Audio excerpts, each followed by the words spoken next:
আসসালামাইকুম বন্ধুগণ, আশা করি আপনারা ভালো আছেন, সুস্থ আছেন। আজকে আমি আপনাদের জন্য সোনা বুট রান্নার রেসিপি নিয়ে আসছি। এবারে সোনা বুটগুলো পানি দিয়ে ভিজায় রাখবো। পানি দিয়ে ভিজিয়ে রাখলাম, 4-5 ঘন্টা পর ফিরে আসব। 5 ঘন্টা পর ফিরে আসলাম, ছোলাগুলো দেখেন সুন্দরভাবে ভিজে গেছে। এবারে কি করব, ছোলাগুলো ভালোভাবে সিদ্ধ করে নিব। পাতিলের মধ্যে ছোলাগুলো দিয়ে দিছি। এবারে ঢাকনা দিয়ে ঢেকে দিব। ঢাকনা দিয়ে ঢেকে দেওয়া হয়ে গেছে। 1 ঘন্টা পর ফিরে আসব। ফিরে আসলাম, এবারে ঢাকনাটা খুলে নেব। দেখেন সোনা বুট খুব ভালোভাবে সিদ্ধ হয়ে গেছে।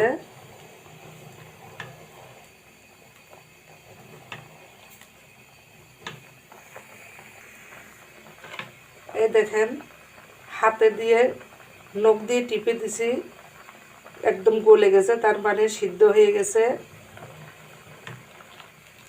আঙুলের মাঝে চিপ দিয়ে দেখবেন, সিদ্ধ হয়ে গেলে নরম হয়ে যাবে, তখন বুঝবেন যে হয়ে গেছে। এবারে আমি নামাই নেব। সিদ্ধ করার পরে ভালোভাবে ধুয়ে নিতে হবে। দেখেন আমি ভালোভাবে ধুয়ে নিছি।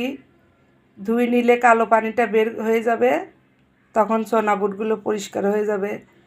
এবারে যেটা করব, কারণ এতগুলো তো রান্না করব না, এখন আমি এগুলো বক্সে করে ভাগ করে নিব। কিছুটা আমি 3 বক্সে নিয়ে নিছি, যেহেতু আমি এতগুলো রান্না করব না, এতটুকু রান্না করার জন্য নিয়ে নিছি। এখানে 3টা বক্সে রেখে দিছি। আমরা মানুষ 2 জন, এর জন্য এতগুলো রান্না করা যাবে না। আর যেহেতু চাকরি করি, সবসময় তো সোনা বুট সিদ্ধ করা সম্ভব হয় না, এই জন্য সিদ্ধ করি এভাবে বক্সে রেখে দিচ্ছি। আপনারাও পারলে যারা চাকরি করেন, সময় নিয়ে হাতে, এভাবে সিদ্ধ করে বক্সে করে রেখে দিবেন ডিপ ফ্রিজে। রান্না করার আগে দিয়ে বের করে পানির মধ্যে ভিজিয়ে রাখবেন, রেখে রান্না করে খাবেন। ফিরে আসলাম কিচেনে, চুলার উপর কড়াই বসাই দিছি। এবারে পরিমাণ মতো তেল দিয়ে দিব।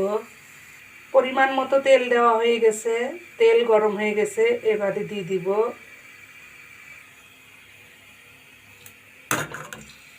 কাঁচামরিচ, পেঁয়াজ কুচি, রসুন কুচি, এগুলো দিয়ে দিব। হালকা করে এগুলো বাদামি কালার করে ভেজে নিব।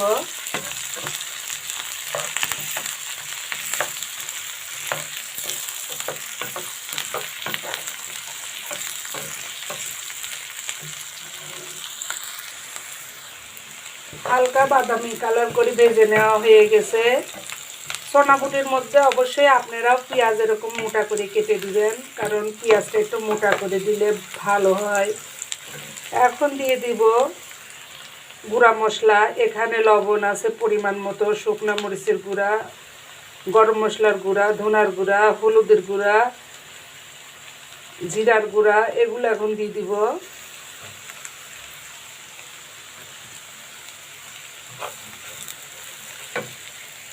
মশলা কষানোর জন্য সামান্য পরিমাণ পানি দিয়ে দিব।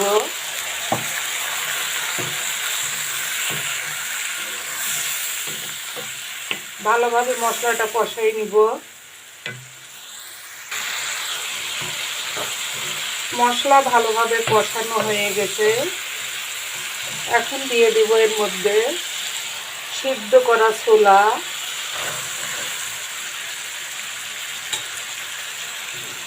ছোলা দিয়ে ভালোভাবে নেড়ে চেড়ে মশলার সঙ্গে মিক্স করে নিব।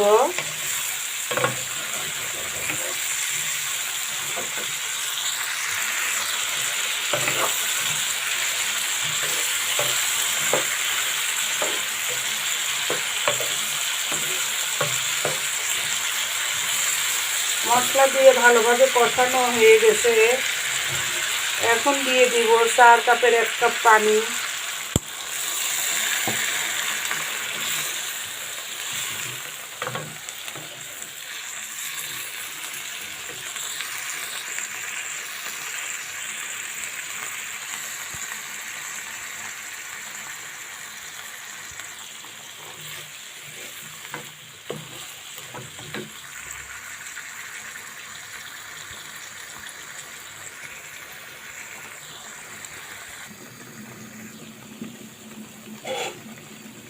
ঢাকনা দিয়ে ঢেকে দিব। 20 মিনিট পর ফিরে আসব। 20 মিনিট পর ফিরে আসলাম। এবারে ঢাকনাটা খুলে নিব।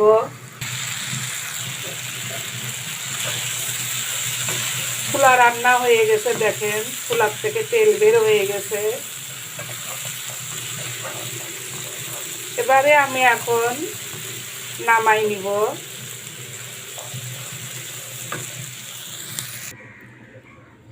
এখন ছোলাটা একটা পাত্রতে ঢেলে নিব।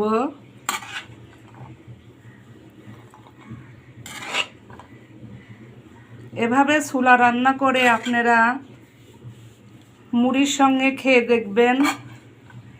আবার যদি মুড়ির সঙ্গে খেতে ভালো না লাগে, শসা দিয়ে এমনিতেও খেতে পারবেন।